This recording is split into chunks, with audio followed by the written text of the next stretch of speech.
Hi, I'm Dana, and today I want to talk about some of the reasons that I've had meltdowns because I very rarely experience a meltdown over a big thing. I can get through some really massive events and some really massive traumas and just sort of deal with it and just deal with it, like I'm over it, whatever it happened, like move on, bitch. And then there's other times that the most minimal thing will happen and it's just the straw that broke the camel's back, and all of a sudden I'm having an absolute meltdown over the silliest thing. And I would probably be able to regulate from the meltdown and not just generally feel as awful as I do while it's happening if I wasn't also berating myself for it being so silly. It's such a tiny thing. Why are you having a meltdown over this? What are you doing? And it's such a shitty bit of internalized ableism. And it's as with most of my content, it's one of those things that I'm like, if I feel bad about this and feel weird about it. So as with a lot of my content, it's one of the things where I'm like, well, if I'm talking down to myself and being ableist and a bitch to myself, some of you guys are probably doing the same thing. And if I just tell you the silly, stupid things that I have meltdowns about, you'll be like, oh, but that sounds pretty valid because, like you say, it's the straw that broke the camel's back and that's why the meltdown happened. And you can then transfer that to your own things and I'll feel better because I'll have the validation. And you'll also have your own validation of oh, other people go through this. It's okay. We're all in this together. And you know that we're all stars and we see it. Wildcats everywhere. There's also a lot of times that I've had meltdowns over these things and I've just not acknowledged them to be meltdowns. I've been like, I was just being dramatic. And that part of that definitely stems from the fact that anytime I showed an emotion as a child, I was told I was being dramatic. But some of it is a case of I just feel so silly about it. I'm like, it can't be a meltdown though, can it? And it is. I'm experiencing all the symptoms of a fucking meltdown. I'm having a meltdown over it. And my brain's like, but it's not a meltdown, it's just you being a dramatic little bitch, isn't it? Don't be silly now. We wouldn't have a meltdown over something this silly. But I would, and I do, and it's actually fine. So the first one's one that happens to me semi-regularly, which is when I can't decide to eat. I've probably already had a little bit of an overwhelming day. And it doesn't take an awful lot to overwhelm me, to be honest with you. Maybe I did my food shop that day. Maybe I went on a walk that lasted longer than I expected it to. Maybe somebody spoke to me in a shop when I wasn't expecting to be spoken to. Something's happened in my day, and it gets to the evening when I eat I'm awful for it. I've gone back to having one meal a day and it's just dinner. So it comes to the time that I should be making and eating that, and I look in my fridge and I look in my cupboards and I look in my freezer and nothing's edible. And it's perfectly good food. I'm not going to be able to eat it. No chance. So then I start looking on delivery apps and nothing sounds good there either. I don't want to eat anything, but I am hungry. The more hungry I get, the more overwhelming it is to think about what I'm going to eat. The more I try to think about what I want to eat, the less I want to eat any sort of fucking food, and the idea of any of it makes me feel nauseous. I just don't want it. But I do want to eat because I'm hungry. But nothing is edible. And then that's when I start just getting into the panicked breathing, and I'm starting to cry a little bit, and I'm making weird noises, and I kind of really want to fucking scream. And all of a sudden it's midnight and I haven't eaten anything, and I'm not going to be eating that day because I'm having a whole little meltdown now, and that's exhausted me, and I'm going straight to bed. And it's I know logically I just need to fucking put some food in my body. It doesn't matter if it's the block of tofu that's in the fridge. It doesn't matter if it's dry pasta. It doesn't matter if it's fucking toast. I just need to eat something. And I fucking can't because nothing's edible. Nothing feels like it's edible. Everything, and it's one of those things as well where this has been a long-term issue for me. I've had so many people tell me, oh, just make something and see how you feel. Do you really think I've never fucking thought of that before? I've had dozens upon dozens upon dozens of meals that I've put the effort and energy into making, and that just means that I'm all the more fucking exhausted to sit there and stare at it and try and put it in my mouth and be gagging on it and be physically unable to fucking eat it. I'm not saying it's inedible and that I can't eat it because I enjoy this situation. It's because I've tried to do it in that situation and I gag and I vomit and I can't fucking eat it because it just literally does not compute in my brain as an edible thing to eat. And when I give the full context like this, if a friend explained this to me, I'd be like, that's a perfectly valid thing to meltdown over. I don't think you should feel bad about that. It is difficult, When it's me, What a silly little fucking bitch. Like, pull yourself together and grow up. Why are you having a meltdown because you can't decide what to eat? And like, as I've explained, it's a lot more than that, but it does feel like it's just that, you know? Another one that happens a bit more often than I would really like to admit is I cater my clothes quite well to my sensory needs for the most part, but I still have a lot of shoes. All of my shoes are lace ups. I have to tie laces to go out of the house. And I quite often, like I'm living in Yorkshire now, so when I go out, my feet get wet. Like my feet don't because my shoes are waterproof for the most part, but the laces get wet. And then when I come home, it's more difficult to untie my laces. And I'm already not good at untying. I'm not good at tying laces either, but I'm especially not good at untying them. I would say that like 7 times out of 10, when I untie my shoes, I form some sort of fucking knot that I have to sit there and untie. And every now and again, I just have a full-on fucking meltdown because I can't get my shoes off when I get home. And like, it's as simple as that. I've quite often had like a nice little time while I've been out. I'm not particularly overwhelmed. I'm not having like an awful day. I come home and I've had a lovely little time. And I take one, it's always the fucking second shoe as well. Like I take one shoe off and then I try to undo the next one. I'm sat there for fucking ages trying to undo it. And then it goes into a full-on fucking knot and I just can't get my fucking shoe off. And again, I start just having a full-on fucking like meltdown. And it's the kind of thing where I thought for a long time that I didn't have meltdowns at all because they have a lot of similarities to panic attacks, but also they're not panic attacks. The fact that I am panicked during them, it doesn't make them a panic attack. It's still very much a meltdown. So like there's at least once a week, I'm a 28-year-old woman sat on my staircase crying and having a meltdown because I can't undo my fucking shoe. Like, grow up. Like, Jesus fucking Christ. You know, I want to tell myself, learn to undo your fucking shoes. Like, Christ. And it's one of those things where, like, I pay attention. I try really hard to not do this because it fucking upsets me and puts me into a whole fucking state. And it's exhausting to deal with. Like, dealing with myself exhausts me most days. It's a whole fucking thing. And especially when it's like quite often when that happens, I do manage to not have a meltdown, but it's because I am literally hopping around my house because I can't put a fucking boot on my floor outside. There's the entrance and I take my shoes off there and that's where they fucking stay. I can't have a shoe on my floor in here, so I'm hopping around making myself a cup of crying because I need to regulate myself, and having a cup of tea is going to help me. And I'm sat there on the stairs with one shoe on and a freshly made cup of tea, just crying because I can't undo my fucking shoe. And this is also the video where, like, I know I'm talking about meltdowns and I'm, like, sharing with you a really horrible time of my life. But you're allowed to laugh. Like, I'm aware that I'm telling it with, like, some level of, like, humour. And, like, you know, I do think it's a bit silly and a bit funny and whatever else when it's not happening to me directly in the moment, you know? I get through a lot of life stuff by laughing and being like, oh, whatever, it's funny, isn't it? That's the way that I cope. I think it's alright to have a little giggle at it. I don't think everything has to be taken super fucking seriously.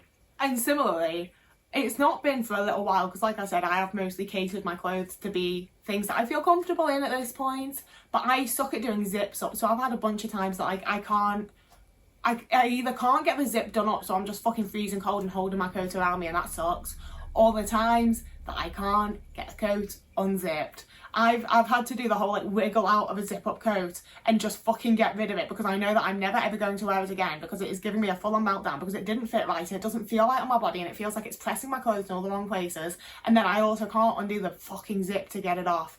Vast majority of my coats are button up or poppers because zips don't work.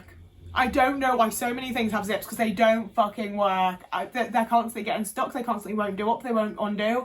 They're a fucking nightmare for me. I can't tell you how many times I've had, like, full-on meltdowns while trying to leave the house, while trying to do a zip-up coat. And, like, that's not one that happens too much anymore. It's mostly when I was in school and my mum would, like, have bought me a coat and go, that's your winter coat, deal with it. And, like, I've got to deal with this coat for the next 3 years, like, doesn't fucking work properly. And I've also had a variety of coats as an adult that I've been out and about and it started to feel really, really fucking wrong. And I can't deal with it anymore. And I just take it off and I fucking bin it.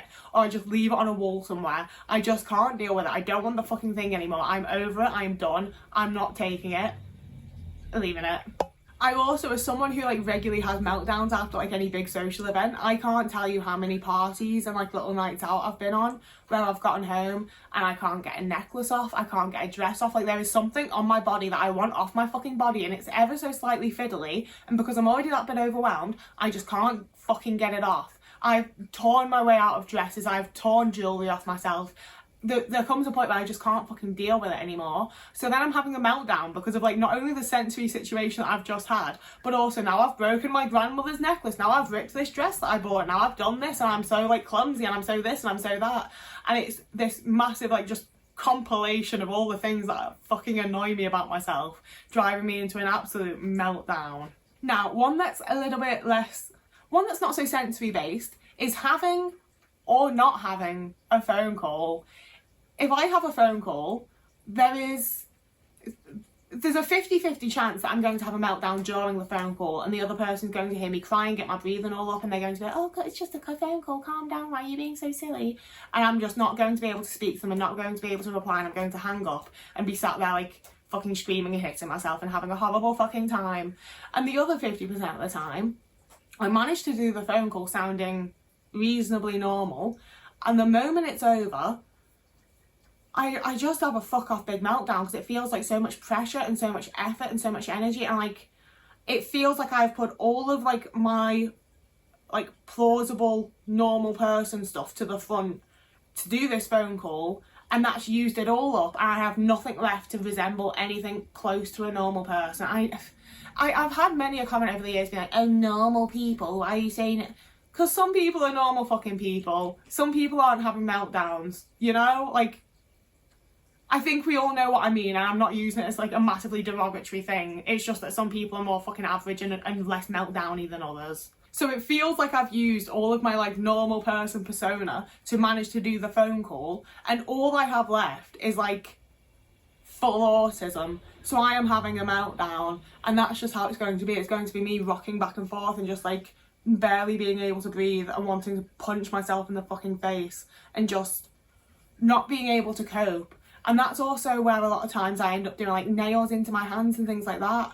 And meltdowns can be like, as much as like I'm like, this video has humour, the actual meltdowns aren't humorous. You know, like the actual meltdowns are fucking horrible. It's just that I think the reason that I'm having it is quite often fairly laughable. And if you also have meltdowns over these things and don't find them laughable, that's fine. It's that I deal with humour. I cope by finding things funny. That's why I have the personality that I have.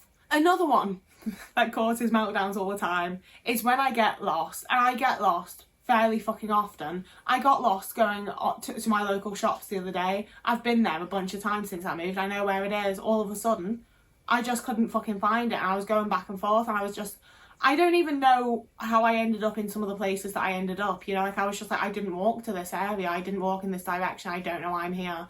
And getting lost really fucking terrifies me. It's one of those where like my like normal thinking, like able to process, able to be a capable person, all of that just fucking goes. And I feel like a child that's lost my parents, and I will just be stood somewhere that I don't recognise, having a meltdown, just like crying in the street, not knowing which direction to go in, not knowing what to do, not knowing where to go, and I fucking hate it. And I also get this a lot when I'm using public transport to navigate somewhere.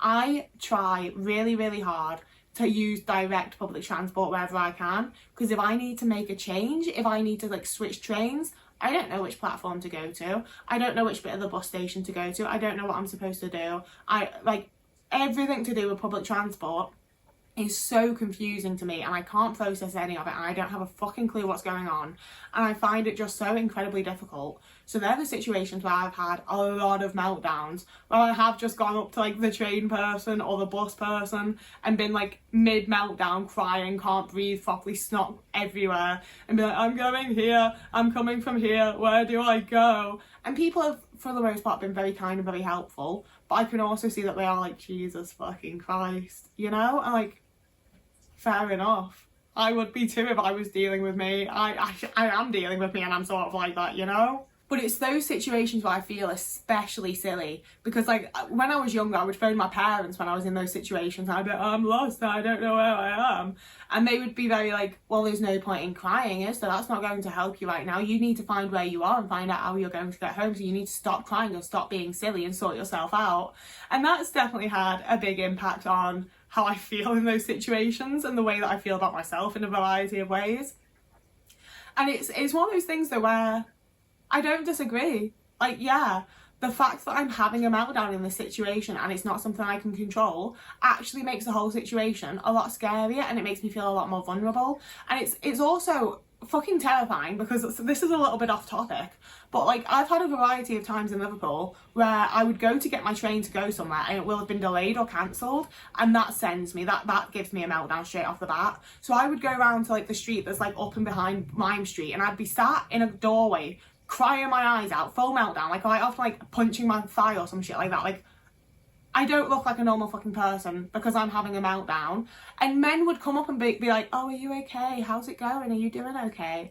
And I would be like, no, I'm not doing okay. How do I look like I'm doing? I'm not doing great, my guy. I'm not fine. No. Like, I would answer with like, I don't want to say aggression because I didn't mean to be aggressive, but like, I feel like that's what it would be read at, because I'm in the middle of a meltdown and I have a fucking stranger getting up in my space to ask if I'm alright when I'm very clearly fucking not. And 3 separate occasions, I had men do that and then be like, do you want to go and get food with me? Shall we go and get some dinner? There's a restaurant down here.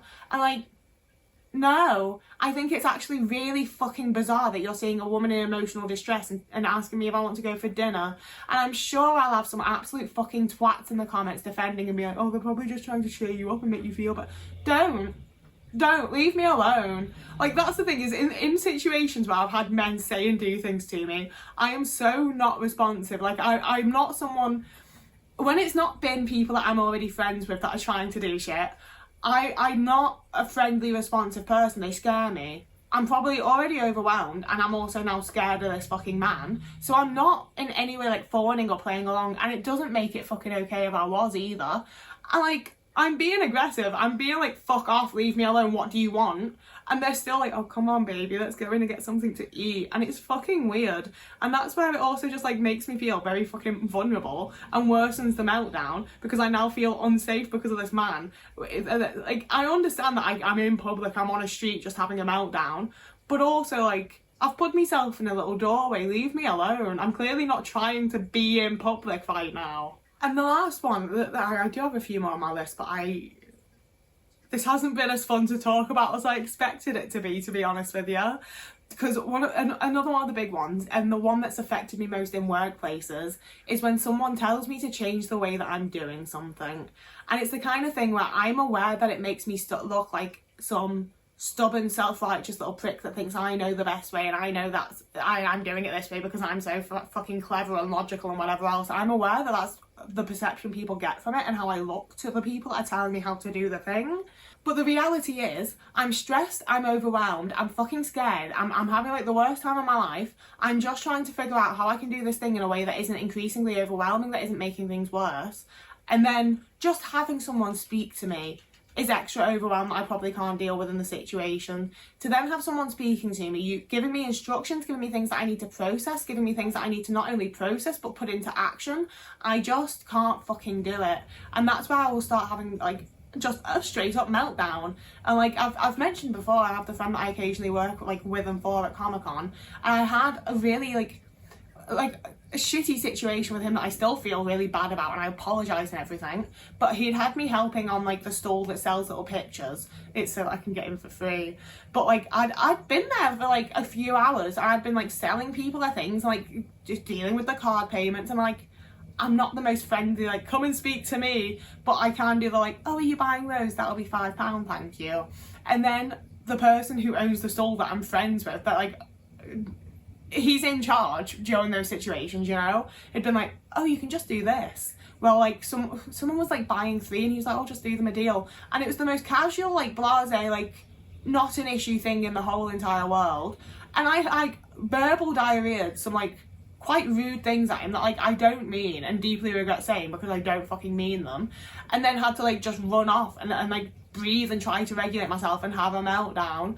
And it's like, he did nothing wrong. And like I say, we're still friends. I did go and like apologise and was like, I'm really sorry. Like, I was already quite overwhelmed, and that was just like the straw that broke the camel's back. Like that was just a pure meltdown response, and I'm really fucking sorry.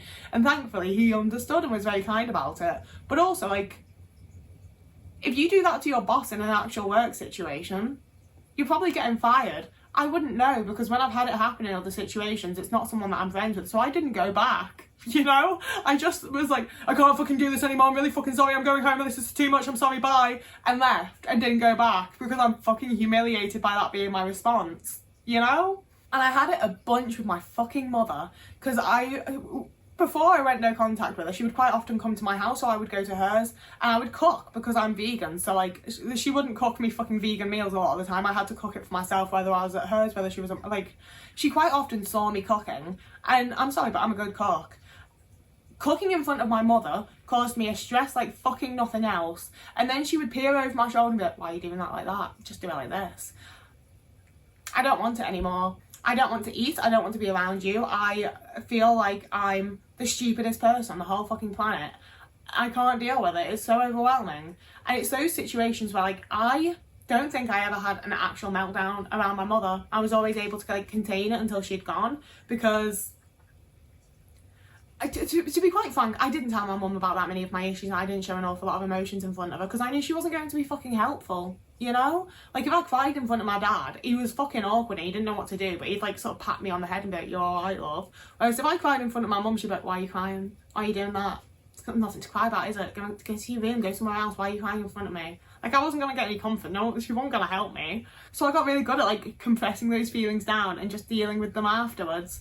But like, I would be sat there like ruminating on it the entire fucking time, and knowing that like as soon as I'm on my own, that's going to all come out in an absolute flood wave, like tidal wave, because like it didn't even feel like I was intentionally like bottling it or pressing it down. It was just, I knew that I wasn't safe to be having that emotional response around my mother, so my body didn't fucking do it. How kind of Otis to only arrive at the start and end of videos. You know, when I'm trying to get up and move around and then set up the camera angle or like turn the camera off. But yeah, that's some of like the random little reasons that I've had quite horrible meltdowns some of the time, and some of the times it's smaller meltdowns, and it's all the kind of stuff that if a friend told me they'd had a meltdown over that, I'd be like, well yeah, I fucking see why, babes, like it's overwhelming, it's a lot to be dealing with, I see why, I think that's completely valid of you, and I'm sorry that you have to deal with that, but like I see why you would, you're an autistic person, it's gonna happen sometimes, that's absolutely fine, and it's super fucking valid. And yet when I do it, I'm like, little crybaby bitch having a meltdown over your shoes, what's wrong? And like, we know what's wrong, babe, we got diagnosed, like we know what's going on here. If you want to share any of your stuff that's like this in the comments, I would very much appreciate it. But I also, from talking about it here, have realised that it's quite a tough little topic actually. I haven't found it as funny as I was expecting to, I won't lie to you. I actually...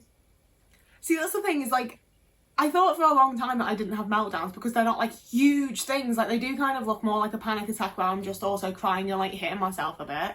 But also like, it's exhausting and it feels like the world's biggest thing in the moment. You know, like I think I've internalised a lot of the way in which people think I'm fucking emotionless and can deal with anything because they don't see the emotional responses that I have. But like, I fucking feel them, you know?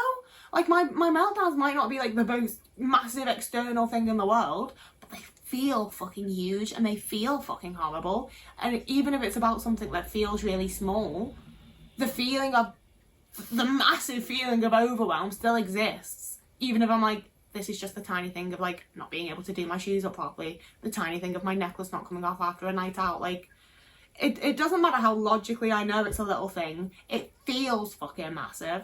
And I think that's very valid. So yeah, if you would like to see more content like this, I make videos on Tuesdays and Thursdays and sometimes Sundays. I'm trying to be more relaxed and kind to myself about things like that, especially because we're at a point where if I don't make a Sunday video, it's probably because I was out doing something fun, like a big walk, and I think that's actually very valid of me as well.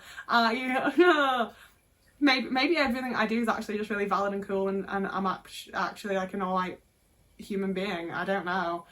But yeah, you can also find me over on TikTok or Instagram. I'm kind of popping off on TikTok at the moment, to be honest with you. I've had a few videos get quite a lot of views, and I've gotten some horrible fucking comments. Jesus Christ, the things people say on TikTok, man. But yeah, you can also find me over on Patreon or Ko-fi, and that's that. So whoever you are, wherever you are, I hope you have a lovely morning, evening, day, afternoon, week, month, year, and me and Otis will see you again in a couple of days. I'm sorry, baby boy, I really need to wee as well, like it's